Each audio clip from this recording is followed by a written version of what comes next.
তুমি তখন নিষ্পাপ ছিলে, তুমি সরল সাধু ছিলে, তোমার বয়স ছিল এমন কিছু করার যাতে ভবিষ্যৎ গড়া যায়। কিন্তু তুমি জড়িয়ে পড়লে কিসের মধ্যে? তুমি হোয়াটসঅ্যাপে বিপরীত লিঙ্গের সঙ্গে কথা বলছো, তাও একজন নয়, 5-6 জনের সঙ্গে একসাথে। আর যেখানে সুযোগ পাও সেখানেই নিজের সব কিছু বাজি রেখে দাও। একদিন আমরা আল্লাহর সামনে কিভাবে দাঁড়াবো? যদি একদিন এসব কথা প্রকাশ হয়ে পড়ে, আমরা বাবা মাকে কিভাবে মুখ দেখাবো? রাসূলুল্লাহ সাল্লাল্লাহু আলাইহি সাল্লামকে কিভাবে মুখ দেখাবো? হে বোনেরা, একদিন সাহাবিয়াদের কিভাবে মুখ দেখাবে?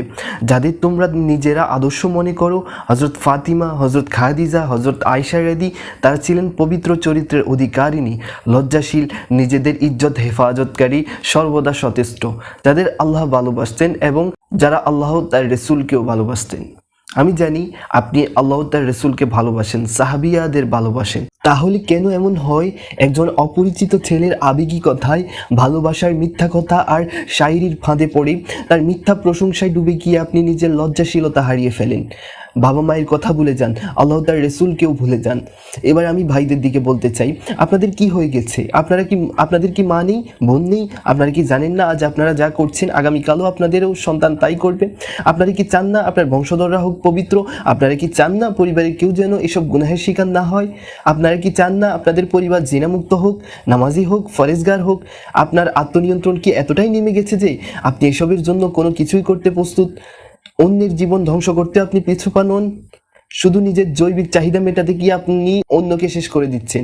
এই তো আপনার চলার পথ, এই তো আপনার লক্ষ্য।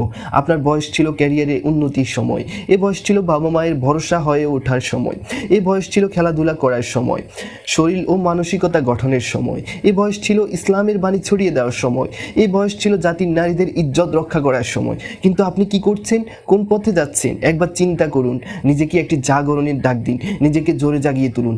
আমার খুব কষ্ট হয় যখন দেখি যুব সমাজের হাতে ফোন, আর তারা ব্যস্ত অপ্রয়োজনীয় আলাপে। তারা দেখে না আশেপাশে কি আছে, কি হচ্ছে, তাদের হায়া শেষ হয়ে গেছে।